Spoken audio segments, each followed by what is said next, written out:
Hey team, welcome back to another episode of the Strength Game Podcast. I'm your host, Nick O'Brien, and this is episode number 96.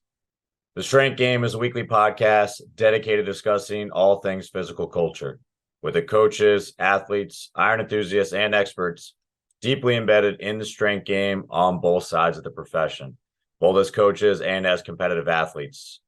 I want to thank everyone who has subscribed to the show, anyone who has liked, shared, commented, spread all the messages around and shared some of our guests. That support allows us to continue to bring on expert guests and highlight more individuals in the strength game, just like our guest today. Also want to thank our sponsors. Family owned and operated since 1976, Samson Equipment has been specializing in full turnkey weight room build outs from planning to installation. Based in Las Cruces, New Mexico, Samson provides professional weight room solutions for those looking to lead the way in advancing our strength conditioning profession. Coaches have relied on Samson as their top resource for all their weight room renovations because they provide the finest materials and design, product customization, and the most reputable customer service in the business. If you're in the market for elite level strength equipment, weight room renovations, or upgrades, be sure to check out samsonequipment.com to see how Samson has been delivering clients a long-lasting yet affordable product for over 4 decades. Also want to thank our sponsor, Cerberus Strength. Owned and operated by active lifters, Cerberus is trusted by top strength sport athletes and lifters in the world. Cerberus's wide range of products are made by athletes for athletes, truly living up to its moniker, made by the strong for the strong. If you're in the market for the highest quality strength and conditioning gear and equipment, be sure to use promo code STRENGTH_GAME at checkout to receive 10% off your next order at cerberusstrength.com. And in this week's episode, I am joined by Gio Grassi. Gio is an assistant strength conditioning coach at Monmouth University, where he's responsible for optimizing player readiness and performance through load management, as well as implementing, analyzing, and interpreting all technology used with the Monmouth football team. He is also the head for programming strength, speed, and agility and conditioning programs for the baseball, men's and women's swim, and rowing teams. Before arriving at Monmouth, he was an assistant coach at Fordham University from 2018 to 2021, as well as an assistant at Fairleigh Dickinson University from 2014 to 2017. Between those stops, he spent the 2017 season with the New York Giants as a strength and conditioning intern. Grassi got his start in the profession in 2010 as a strength coach and NFL Combine preparatory coach at Parisi Speed School before working at Hackensack UMC Health and Wellness in New Jersey, where he was the ACL return to sport coordinator spanning from 2015 to 2019. He has also completed an internship working with the football program at Rutgers University during the 2016 to 2017 seasons. In addition to his coaching, Grassi is the host of the Toes on the Line podcast. He has presented at conferences, most recently the NSCA's New Jersey State Clinic, and has written multiple articles for his own website as well as stack.com. Grassi is a former college football player at Delaware State University and continues to train during all his coaching endeavors and downtime. Like I said, I am excited to have him on the show today. So with all that said, let's get in the game with Coach Gio Grassi.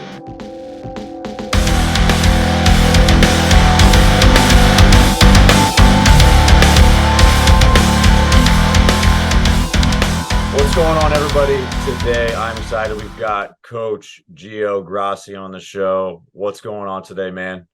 I'm just chilling, man. We're on the bye week. I'm just taking it all in, man. Just resting up, trying to recover. Got the newborn in the crib, so it's a total bye week on every aspect, Hey, man, like we were talking about before, you take them when you can, and it probably couldn't have come at a better time. I mean, your life is hectic with everything in the fall, family life at home. It's nice to get a little programmed time in. So I appreciate you coming on today to share some of that downtime. So hey, without any further ado, let's hop into it. How'd you first get started, like in the strength game? Like, what was your introduction to training? sports you played growing up into kind of what you do now to stay active? Yeah, so I got involved very early on. I mean, I was playing college football at Dell State. Um, long story short, ruptured a couple discs, herniated a couple there in the low back, and then I kind of stopped playing. Rehab was too long to even come back. You get out recruited at that point. At that point, it's not even worth trying to get back into it with the whole rehab process. But I knew I wanted to be a strength coach. So I interned in our strength and conditioning department with my head strength coach at the time, Raymond Brathwaite, who is now the head guy over at Iowa. Great dude, taught me a lot. And he left to go to Iowa, and I continued to intern my senior year there under Ryan Johnson, who was at Southeast Missouri. I don't know where he's at currently.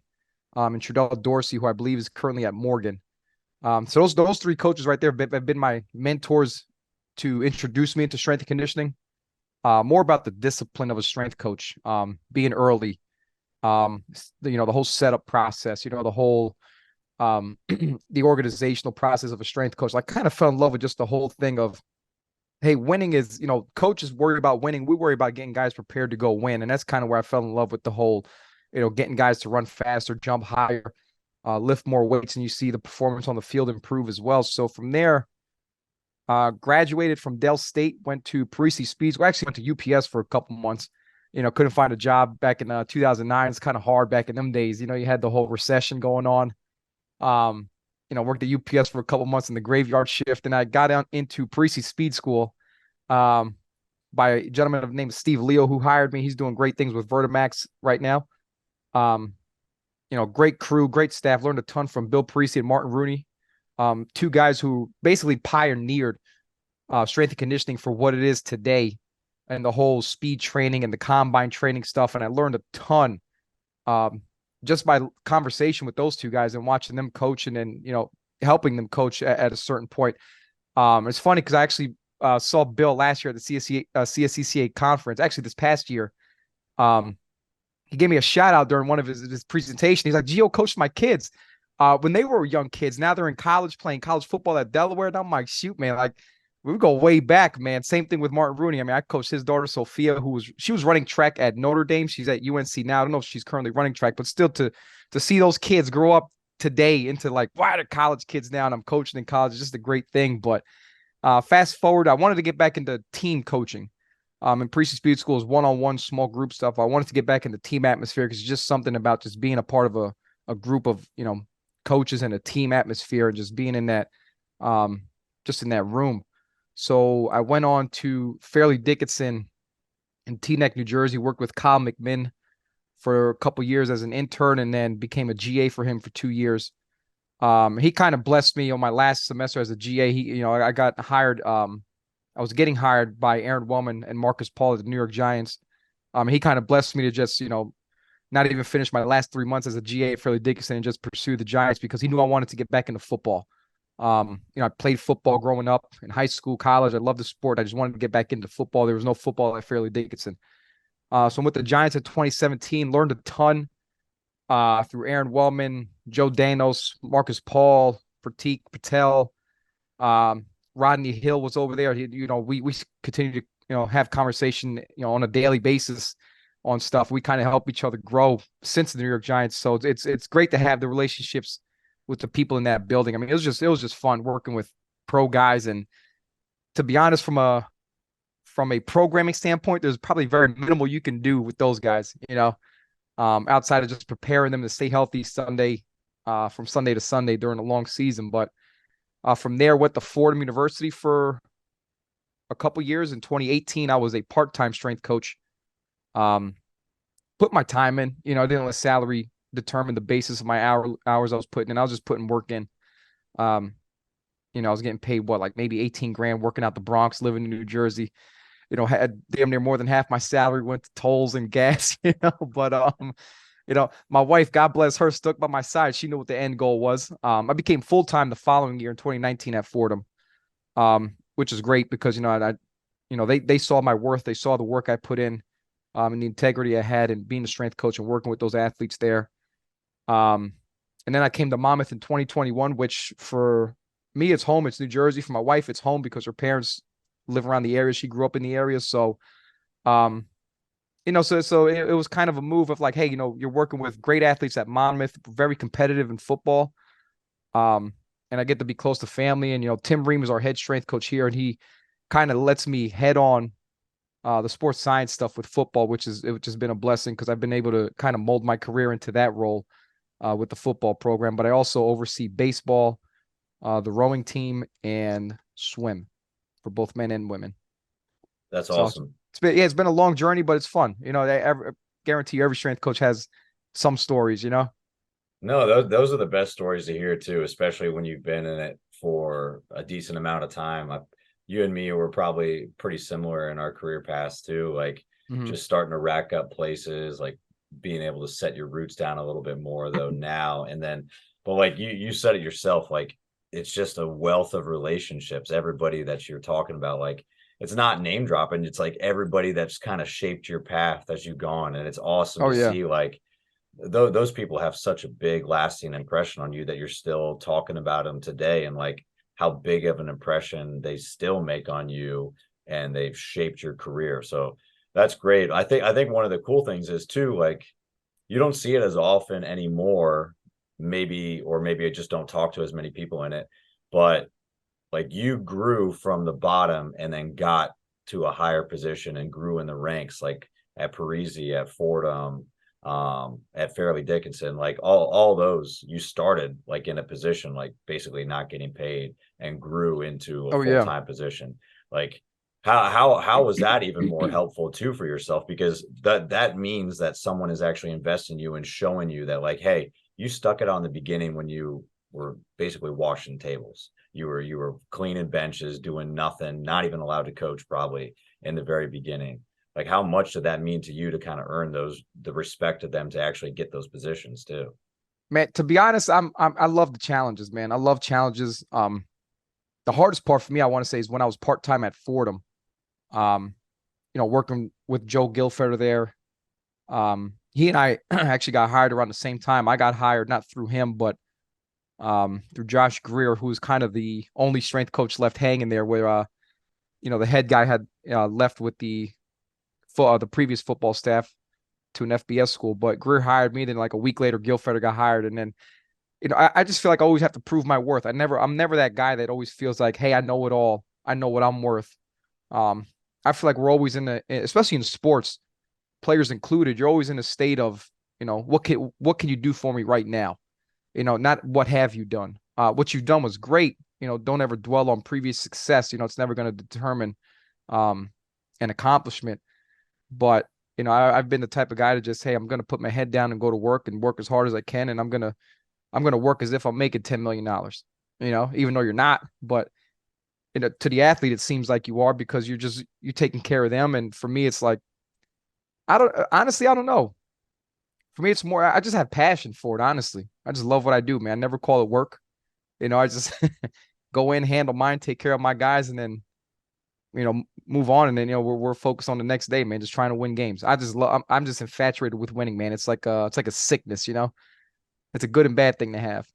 Oh yeah. No, but that passion is huge because like you see some of the coaches or maybe even some of the athletes when they first come in, everybody can come hot in the start of the semester, like piss and Hmm. vinegar, and be so excited about the season. I want to see what happens when midterms come around. It's been 7, 8 weeks and you've been doing the same thing. Every Monday is the same, Tuesday, Wednesday, Thursday. Like that's the grind.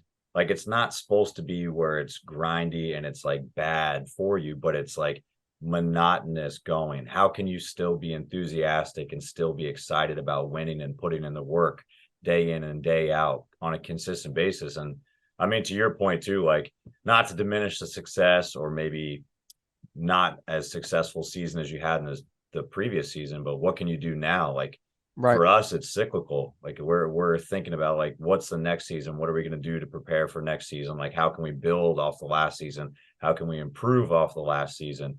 If you're not passionate about it, like you're just going to end up doing 20 years of the same 1 year over and over and over. And I don't want to do that. I want to improve from Right. year to year and do 20 different years and get better and get better and get better. Hmm. I would also add on too is almost like I've worked, many places. I've, spoken with many people, and then You always hear people say, hey, we don't get paid enough for this, or they always complain about their pay rate or a pay grade, or what they're making, what they think they should be making. I've never been the guy to do that. So for me, it's just, prove it, show up and prove it. You'll learn it at some point. But say, and I tell my guys the same thing in practice. Guys always ask me, hey, what do I need to do to get better? I'm just keep mastering your craft, man. Your craft is all you have, and the more you master it, the more people notice it. I like it. Hey, so Yeah. you touched on it a little bit too. What originally got you like started with some of the sports science? Was it something that kind of piqued your interest from bringing it over from a different university to Monmouth? Was it kind of something that got thrown on your plate and you just kind of found a passion for it, or what kind of sparked you veering towards that path and using it a lot now, like as part of the football staff?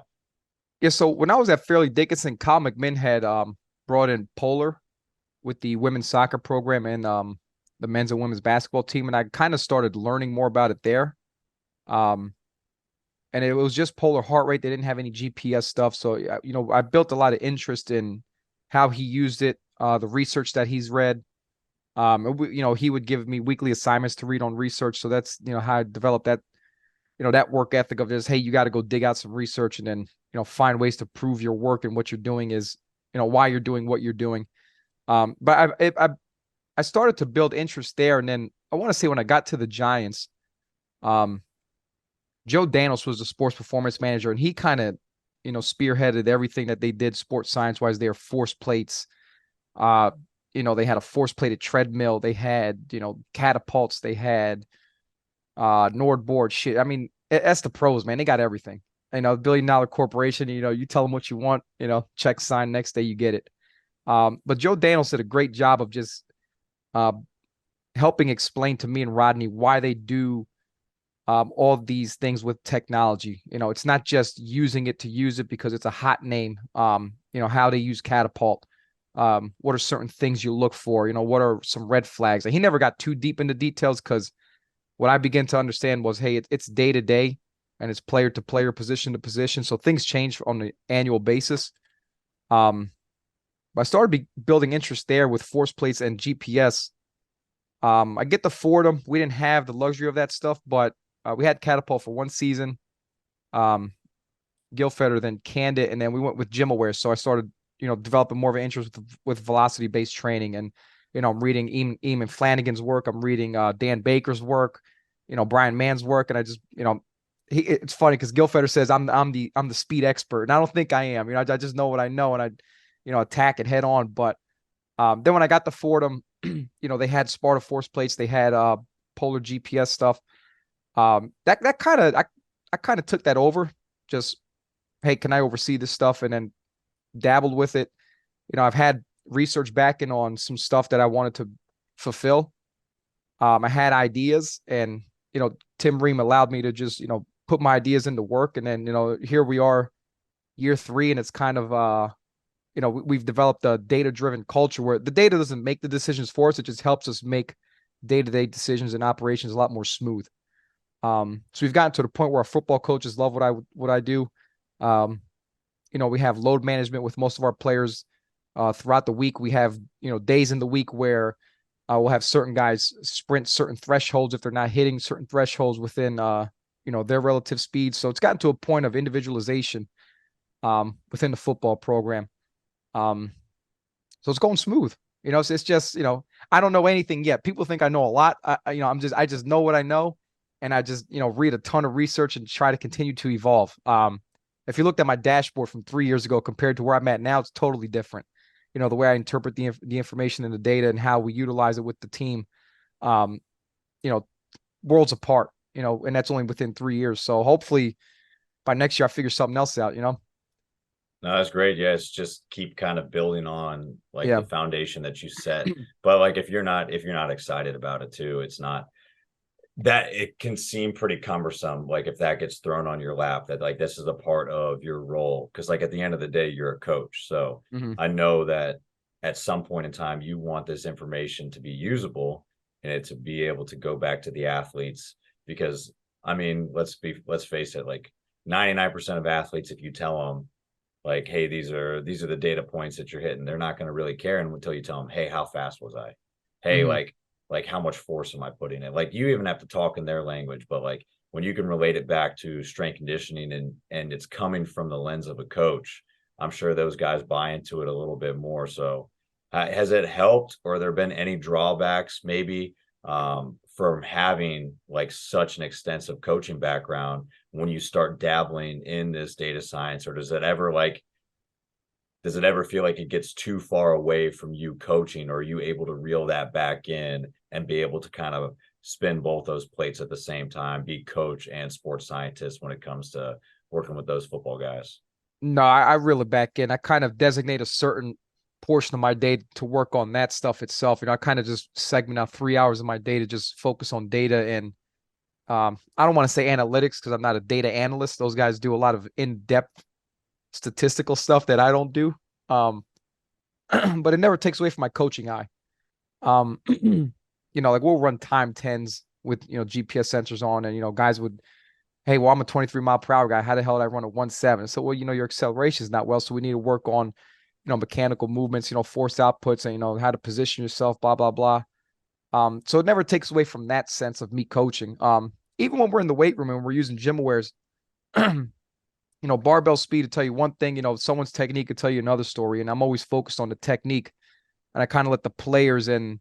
I call them my AI coaches, the iPads. I let the players focus on the iPads. I'm focused on the player.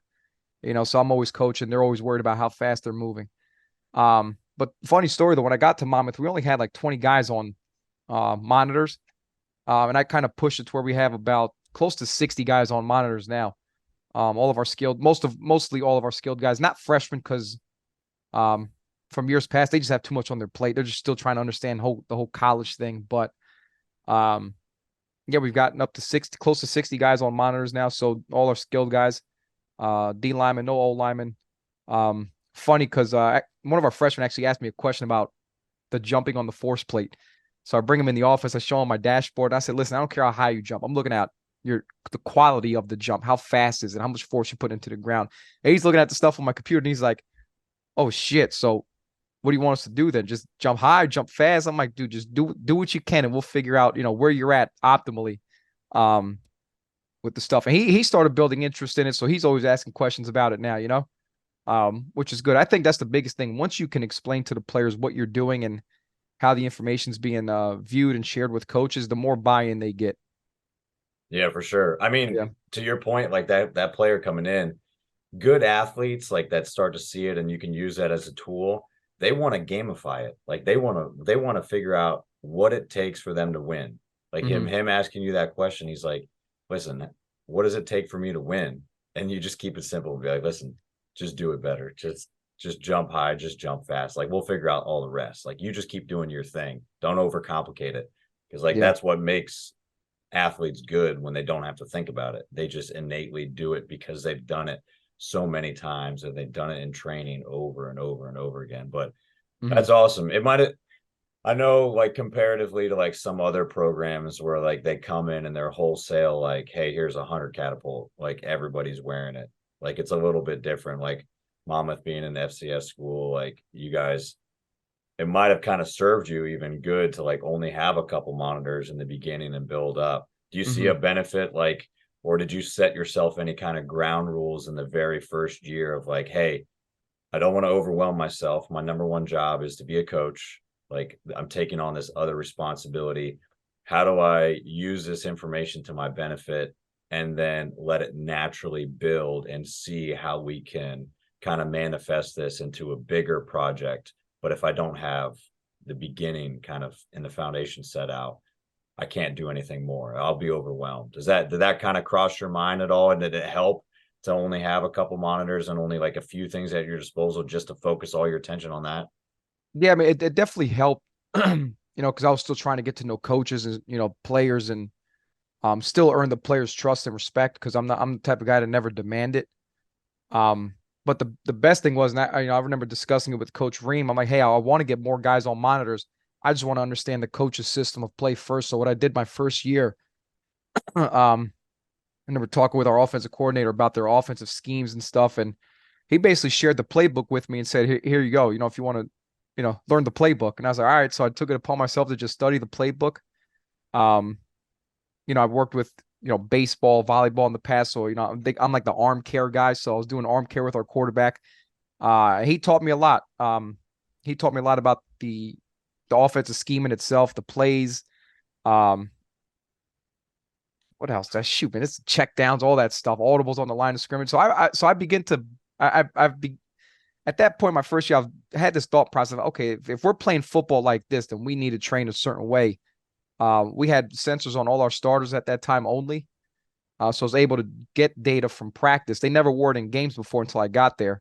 And my pitch to the player was, hey, I can't benchmark your practice to the coach and say if it's a hard or easy session because I don't know what you look like in a game.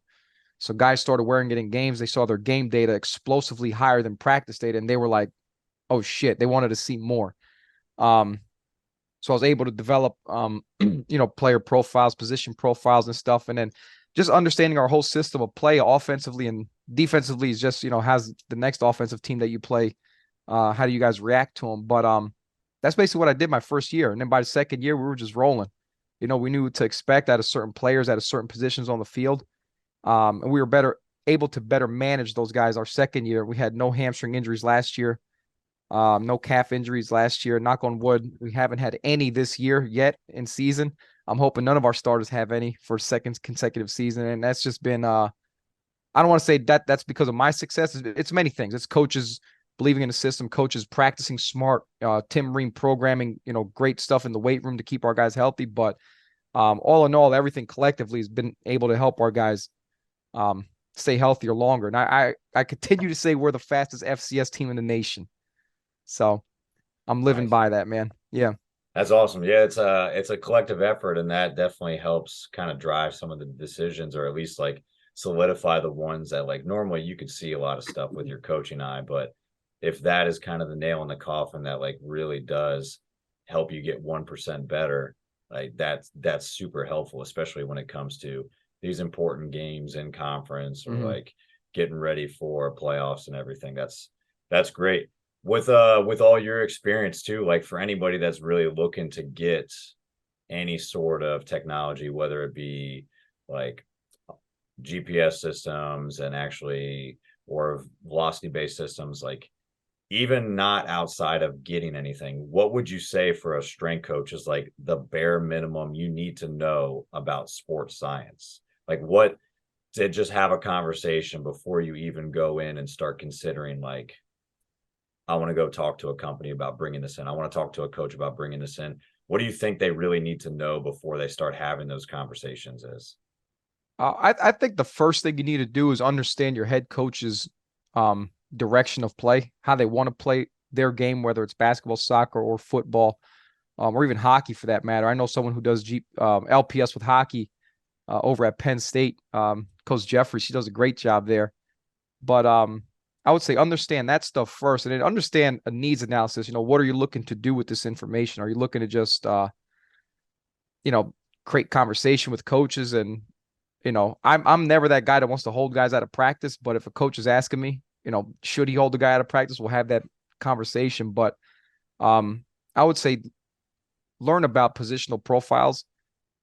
Profile your positions on the field, court, or ice based on the way your coach likes to play the game versus how we envision the game as fans, sort of say. And then I would say just take it from there and then create individual profiles. Like, let me try to think of an example. Like, for example, I grew up watching, I'm a New York Giants fan. We were run heavy, Brandon Jacobs, Ahmad Bradshaw, Eli Manning was a quarterback, but not everyone's going to play that style of New York Giants football from 2007, 2011. The Chiefs play a different style of football. The New England Patriots play a different style of football. So if you can understand the way your coaches coach, I would say understand that stuff first. Then begin to make the decision of, okay, how can I profile these players and positions and have a needs analysis based on what you're looking to do with the information prior to getting something. Because once you get it, you can get something like a Catapult Stat Sport. I know you're just overwhelmed with the amount of data they provide, but what data points are important throughout the time of year? Those vary and those differ from off season to in season. Yeah, definitely. That's a great way to start too, like figuring out exactly the system. Because if you're if you're going to get something that doesn't really mesh with what the coaching style is, or if they're not going to really buy into it as much, like you could do all the work under the sun. You could give them the best spreadsheets. You can give them the best dashboard. You can give them all the metrics that you'd think they'd want to see. And like, they're super important to you as a coach, and you think they'd be important to them. But if it just doesn't fit into their system, then it's a waste of time. It's a waste of money. It's a waste of resources at that point. So I think it's a great place to start with. You talk about like the profiling and like creating needs analysis for individual players and even for like team when it comes to their style of play and everything. Do you ever have to like end up, because especially with football, like you get them into summer sometimes, like for preseason and everything, but you go right to the season.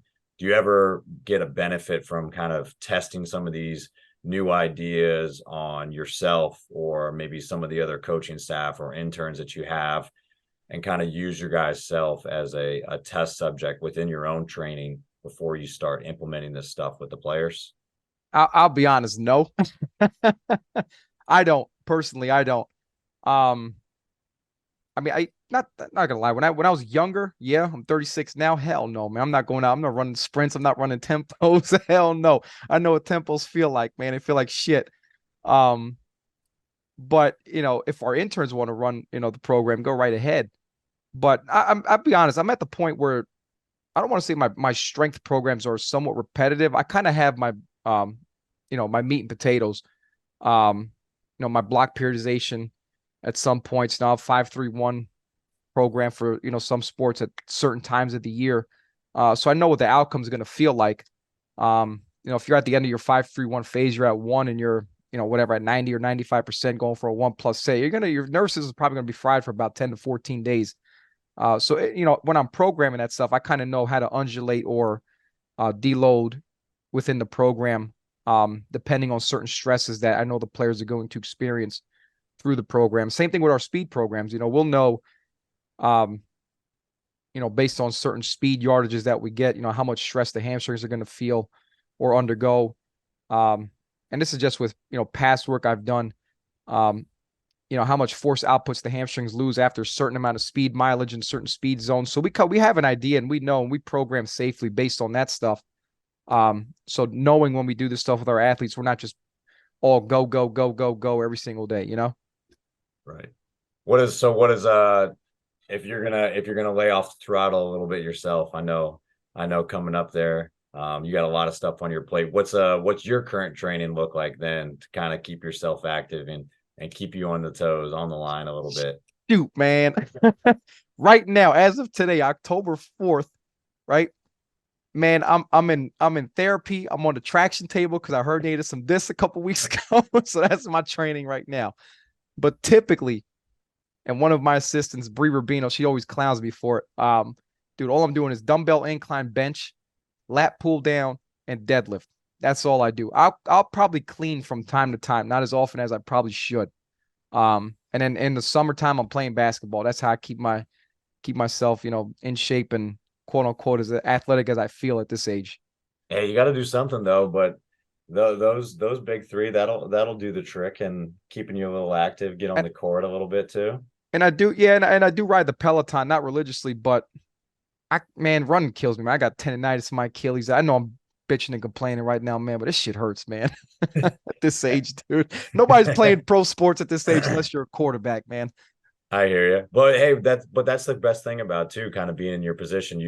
You've come from a lot of experience, like yourself playing multiple sports. You've been around in the college setting, you've been in the professional setting, you've been kind of working in the private sector too with like Parisi. Those are big speed guys too. Like you've been able to take all that experience along with your athletic background and still find ways to stay active now and then start to dive into the sports science realm.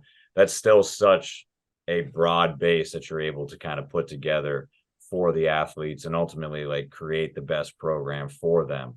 So you're still coming from an area of like, hey, I'm coming from experience. This is not just me talking out my ass. Like I know exactly what it is. This is what the research says. This is what anecdotally it says. This is what the metrics and like the feedback I get from the system also says too. And you're able to package that together super well. So I think that's pretty cool. Between like the other sports that you end up working with too, how much does sports science kind of play a role with baseball and swim as well as row? Is it just because of the sport where the metrics maybe not as quite as important, or is it just because football is such a kind of high value, like collision based sport that you end up having to use that a lot more? I mean, it's like it's a little bit of both. Um, and it's not a knock on the other sports teams. I mean, I love training, my rowers. I love training my swimmers and baseball as well. I mean, and I coach them all differently. It's not always the same personality when I coach them because they're all different personalities. But um, with my rowers, I feel like they just need more coordination and just base level strength development. They don't really need to jump on force plates, and I don't need to see force outputs because the eyeball test can tell you they're not high. They're not squatting close to body weight. In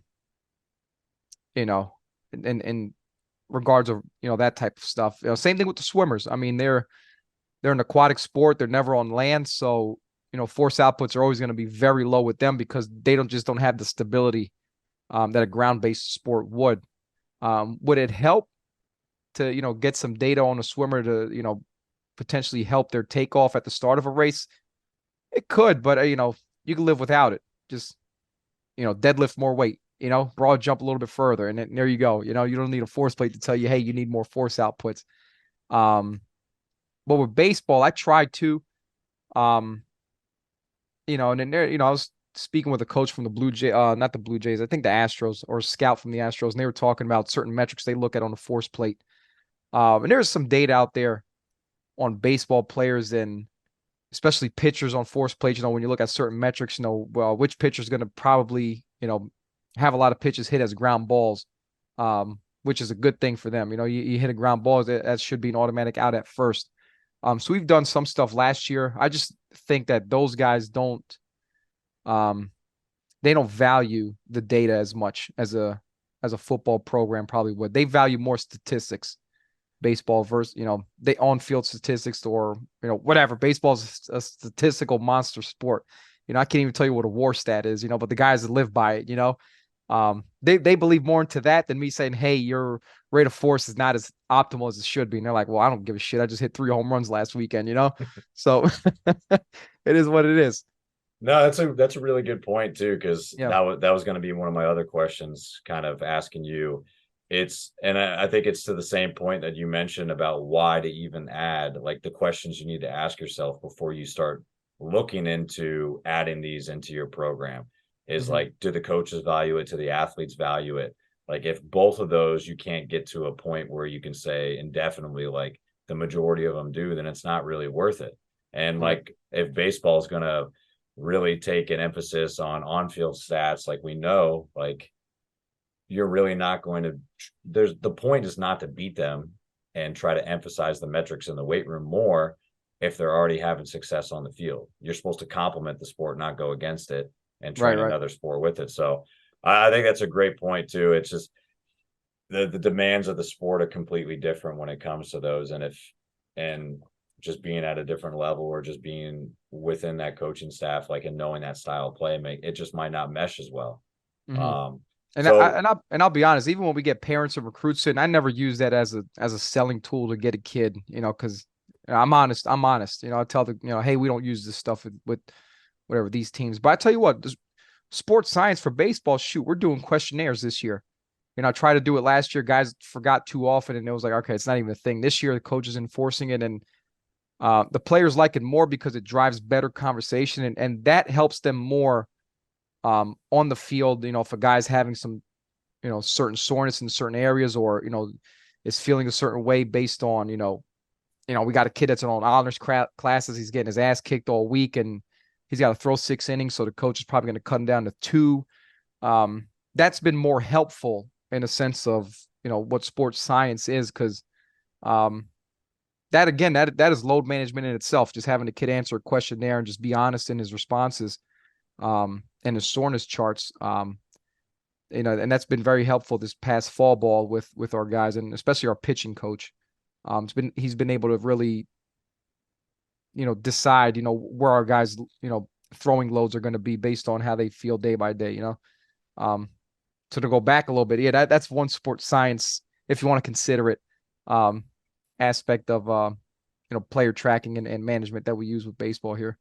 Yeah, I like it. That's I think that brings up a good point too. Like I think that still falls under the sports science realm as well. Like you're tracking data, you're tracking trends within a program, whether it be just, I mean, subjective wellness scores and like player soreness charts. Like that's perfectly fine, and I think that's a great place to always start before you even get to some of this data points. I know that's before I used GPS at a program, and I even asked the soccer program if they would consider doing it. Like I did that for the whole in season, and like I was consistent with it every single day. We got it. I would ham jam all those numbers, give it to the coaches, the feedback, and to your point, it would drive conversations. And they're like, well, what can we do to take this a step further? I was like, well, we got to get some external load, and we have to see what they're doing on a day-to-day basis. And I mean, these kids are coming from academies, like it based on the sport too. Like you get to Major League Baseball, those guys can't wear anything because their Players Association won't let them. Like AAA and below, like those guys can be required to wear them, but when you get up there, nope, not happening. So like if it doesn't trickle down from a higher level, oftentimes guys are like, well, they're not doing it, so like I want to be there, why would I do it? So it's an interesting point. So I wanted to ask this, when you go about trying to give out some of these reports or kind of present this data, how often are you presenting it to the athletes? Is it in the moment? How often are you presenting it to the coaches? And are the conversations or the way you present it fairly similar, or do you skew it a little bit for each of those kind of two categories? No, so for football, it's a daily thing with the GPS report. I send that daily to coaches prior to the end of the day, so they have a feel and idea of how to manage guys for tomorrow, how to draw practices up for the next day. And they've done a great job this year, avoiding pushing guys to the limit because we're kind of limited with depth this year compared to years past. But with baseball, it's one of those things where I'll have the kids fill out the questionnaire and then coaches kind of take the conversations on their own. And we lift at 7 a.m. So coaches are having the conversation during lift, which I think is great. Because the quicker you can start the conversation or the earlier in the day, the more you can plan ahead for an afternoon practice versus practice is starting in 10 minutes. Hey, let me talk to Nick real quick, see how his arm's feeling. He said his arm was real sore in the questionnaire, so they're taking it head on. But with football, I would have the conversation with the player the following day in the locker room when I'm putting the units out. And I'll basically tell them, hey, how you feeling, man? I'm feeling good or a little bit sore. So, okay, I had you on high alert for yesterday's practice, and I'll show them the data. I'm like, hey, listen, man, you're pretty high here. Your maximal sprint distance was X. And I told coach you're going to have some residual fatigue, blah, blah, blah. And then they'll start saying, my hamstrings are a little sore today and I am a little bit tired. In training camp, I will, based off their training load, and calories lost, I will share the data immediately with players at the dining hall, and tell them how many calories they potentially need to replenish, but who needs to add more carbohydrates to their day, based on training load and accelerations exposed to in that practice, just so that they could refuel themselves and supplement themselves a lot more sooner than later. I feel like some guys just wait till it's too late. Next day, oh man, I'm super sore, man. I got to eat a lot today. Versus, hey, let's attack this thing early, so our recovery is more efficient. And camp's the time of year where guys are going to get hurt the most or are potentially exposed to more risk for injury. So I try to make sure we get this thing squared away as soon as possible.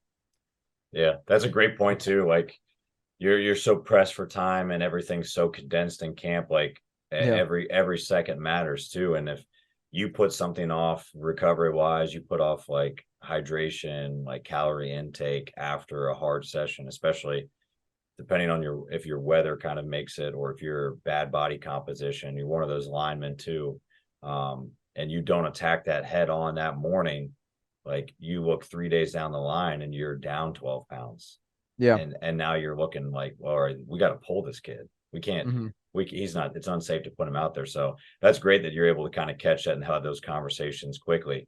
I wanted to kind of shift it a little bit too, because we're talking about having conversations based off some of the data and everything that you're collecting, and having those with coaches, and you're having those like with sport coaches and having those with the athletes individually to kind of drive some of those education topics and prepare them for games and everything. You yourself have your own podcast, the Toes on the Line podcast, and you're bringing on coaches from like every single realm and having just great conversations with them off the cuff, which is awesome. Oh yeah.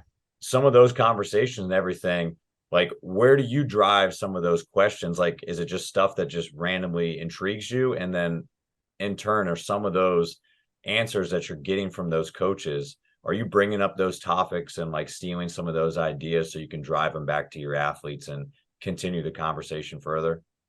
Oh, I definitely do. I mean, I always tell people when I bring them on my podcast, hey, I freestyle this thing. I don't have a list of questions for you, man. So when I ask you something, just be ready to get those toes on the line. You don't know what that conditioning session is going to feel like till you're in there, Um, and I don't know. I really don't know how I come up with questions. I kind of have a base, and I'll read someone's bio. I'm like, okay, this guy, he's a speed guy, or this guy, for example, Rodney Hill is a force plate guy. So we'll drive force plate conversation. Sam Contorno. I actually had her on when she was at Stanford before she went to Maryland and Texas. So she's big time right now. But same thing, sports science was like a thing with her, and she was getting into it. So, we're just driving conversation from there. But that's kind of how I start the basis of it. But I do take conversations back to my athletes, and they listen to my podcast, which was the cool thing. So sometimes like I hear things like Coach Jaworski out in Oregon, and he was on my podcast. He was talking about he films his conditioning sessions. And I was just like, wait, hold on. So I just started developing more of a conversation within the moment of like, how do you film these conditioning sessions? Who does it for you? What are you looking for? How do you analyze a conditioning session, and what do you do from there?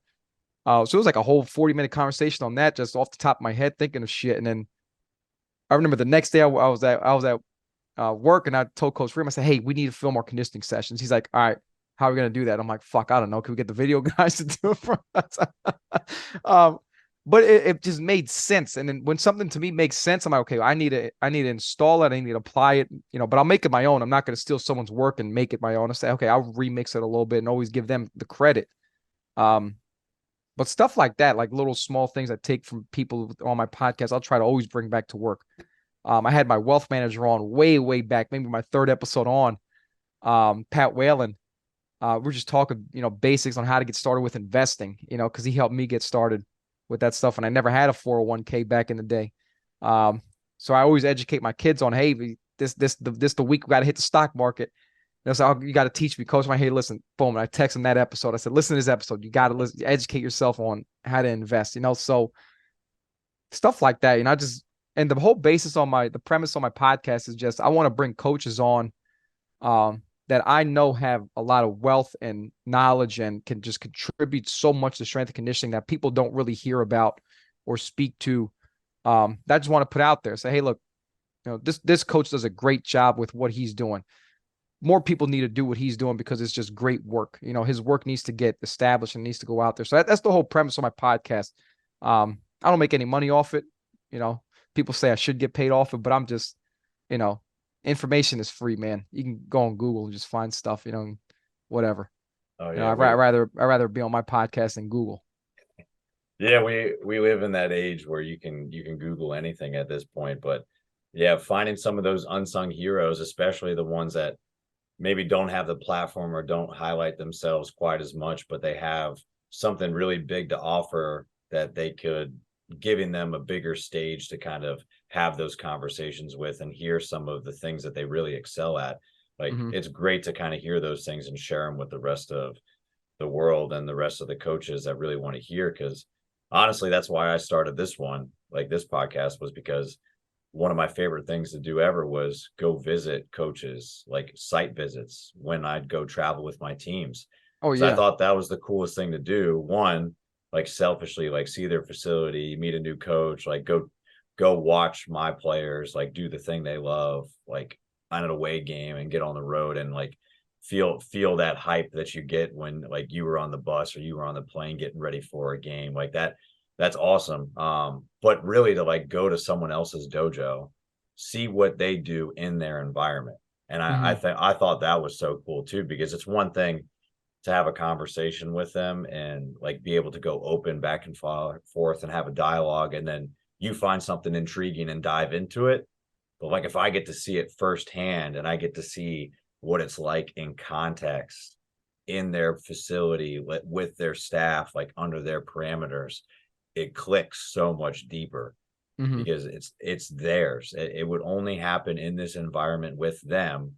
So if I take it from them in any aspect, I'm going to give them credit, but I also have to make sure that I make it fit for my context now. I can't just take theirs and implant it in my spot. I have to spin it to make it work for me. And I thought that was the coolest thing. But it's awesome that you have like such a self-driven like interest in those things, and you're willing to bring on anybody that's got something really cool to share with everybody else. Oh yeah, even if and this guy's gonna kill me, man.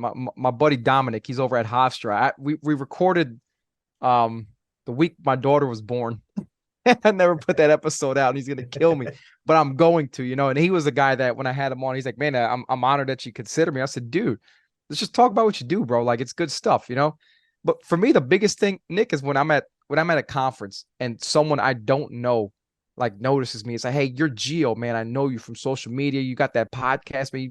Yo, I love your content." I'm like, "Well, shit, man. That's I feel like 50 Cent walking down the red carpet, you know, like shoot." And then the funny thing is when people get to know me in person outside of like the social media, they're like, "What the fuck?" And I'm like, "Dude, just take a shot of Hennessy and calm down." You know, like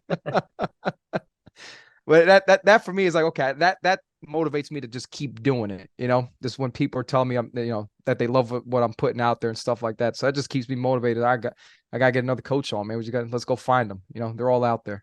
Oh yeah, they're out there. No, it's awesome. I've heard a couple of your episodes as well. Like I listened to the one with Coach Jeffries on it too, and like with Penn State hockey, that's always like a pretty prolific thing to hear about too, and Mhm. kind of get your take on it. And then just hear you discuss hockey is always funny too. Like I know you want to Uh, talk about soccer and football as much as you can. oh my God. Yeah. Like I used to be a huge hockey fan back in the day. And it's crazy how, so I met her at some function at a conference and I found out she coached hockey. And I'm like, well, shit, I got to get you on my podcast because I never had a hockey person on my podcast. She's like, all right, I'm down. I'm like, fucking cool. Let me get your number and I'll text you when I'm ready. You know, um, same thing, man. It's like I just meet people and I'm like, what the fuck? I got to get you on, man. You know, I like to think of myself as a huge personality and I just need people to just vibe with me, man. Just get on. Let's talk about something. No, that's awesome because I think being able to do that, like that's why a lot of coaches are able to work with big teams and such different demographics that come in. You could spark up a conversation with anybody. You can start with nothing and turn it into something and kind of develop like inside jokes with some of these players with and like start learning about coaches and like getting them to open up and kind of be vulnerable, or getting them to open up and share like special insights. Like that's a gift, and it's cool to kind of see those things happen. It's like my favorite part is like going like of an airport is just people watching people and trying to guess their stories, and like for you to get people on and try to like hear their stories, and like me to be able to do it like right now, like I love that stuff. So for yourself, like when it's not trying to research people to like get on the show, well, where do you kind of go outside of a lot of the coaches and mentors you've had in the past? Like where do you go to sharpen the sword and learn from other people? Like what other coaches do you lean or follow on? Um, shoot, man. Uh, I mean, Rodney Hill and I that's my dog, man. We talk every day, always sharing. I mean, that guy shares more information with me than I do with him. And I apologize because I'm just so busy with 8 teams and he's just got one with football. You know, I'm jealous, but um, him, um, Joe Clubb, who's a sports scientist, you know, she's worked with many professional teams. You know, I love reading her work, and she was nice enough to, you know, give me a free hour because she charges with her consulting a free hour just conversation of just, you know, better utilizing technology and stuff last year. So that was great. I love her work. She's great. Ted Rath, I've known Ted Rath. He's with the Eagles. I've known him for many years. Um, I don't want to say I'm very close with him, but he's been just a professional. Um, I don't want to say mentor, but just a very great professional coach that I've known to just help with information and research and you know, allowing me to come shadow him for a day and, open up conversation on how he does things. Brian Johnson over at Cal, he's just, he's another dude down to earth, cool as hell. I think he won a national title when he played at LSU. So he just knows a ton. And to talk to a guy who, played for Tommy Moffitt is like, okay, that's one thing. But for a guy to continue to coach in the same realm as Tommy Moffitt, okay, this guy knows a lot. So, talking to him about some stuff is great. Sam Contorno, she's awesome. She knows a lot. When she doesn't big time me, I got to say that out loud jokingly, but she's smart. I follow her work and, listen to her conversations. She's great with what she does. Who else, man? Joe Gilfetter at Fordham. He's always sharing, what he's reading. And it's crazy because when I was at Fordham, I was never like a huge reader. He brought that whole, thing upon me. It's like, hey, you need to constantly read something. Outside, I mean, I've read a ton of research, but him, it's always books.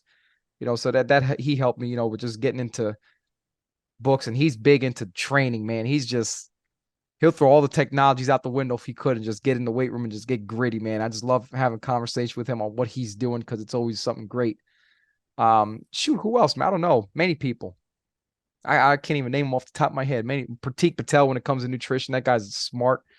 I don't know. Outside of that, like I'll read Brian Mann's work, Eamon Flanagan's work. Dan Baker's got incredible work. I just continue to hone in on their stuff. Tim Gabbett has unbelievable work as well. That's another guy's research I read a lot of. I'm name dropping a ton of people, man, but shoot, I don't know. Damn, I mean, hopefully everybody that's listening is just writing all these names down because like that's a pretty big list. And the cool thing for it is like you've had conversations with your colleagues with them, you're friends with a lot of those people right there. Like a lot of what I'm sure you can attribute your career to and a lot of the things that you kind of do on a day-to-day basis or ideas that you run by conversations you had or with a lot of these people too. And this profession is all about borrowing and stealing a lot of stuff and kind of culminating and figuring out your own ideas and how does it fit your own situation. And the more we kind of open up to other people versus just try to harbor our secrets to ourselves, I think the better, because it's gonna raise the ship. Like a rising tide raises all ships, and if we're all kind of helping each other, we can make this profession a lot better. And I think that's cool to be able to have so many people that you can. Hey, I got a question about this. Let me call him. Let me call her.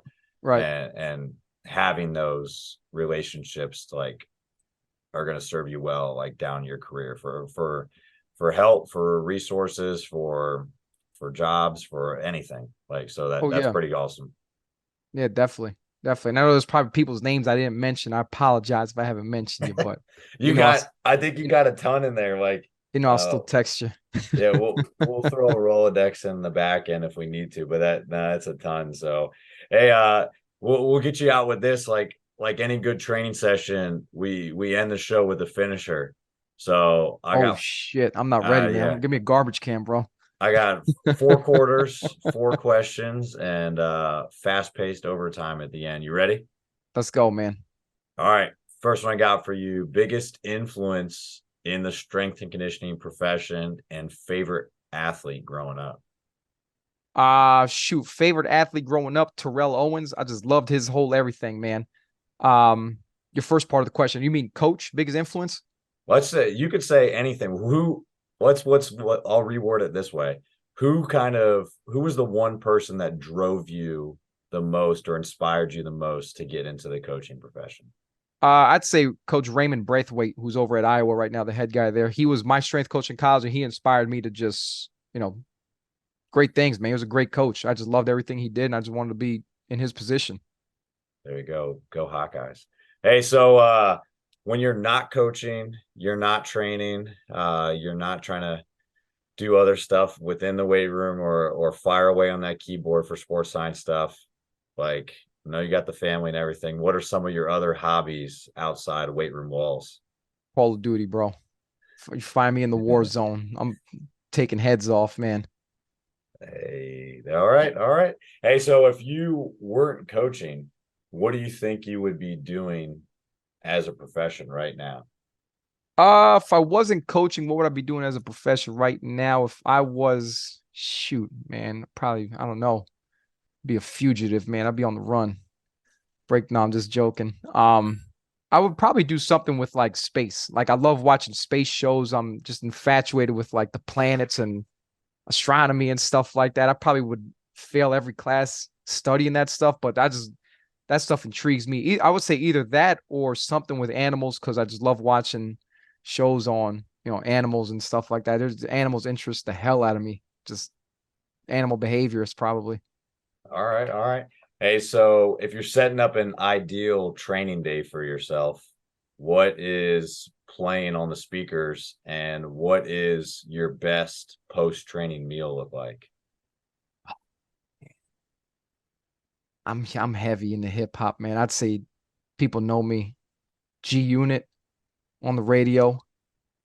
I'm a huge Lloyd Banks fan. Everyone thinks I'm a 50 fan. I'm not. I'm a huge Banks fan, but it's gonna be G Unit on the radio.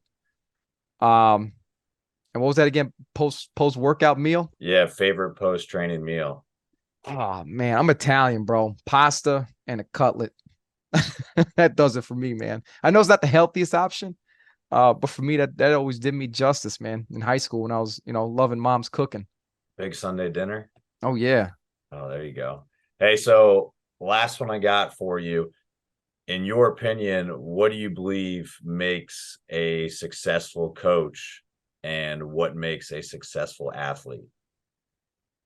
Personally, I think what makes a successful coach outside of everything you studied and currently know and stuff like that, just being a very personable person. If you could break through and have a conversation, a genuine conversation with someone who the coaches just can't get through, position coaches, head coaches, those type of people. If you're that guy or girl, you're going to be successful in this industry because those are the people that are going to go to bat for you when you're looking to advance your career. And also your department's going to go to bat for you because they'll be able to say, hey, he's been able to have conversations with our, toughest players to have conversation with and just have those personable conversations.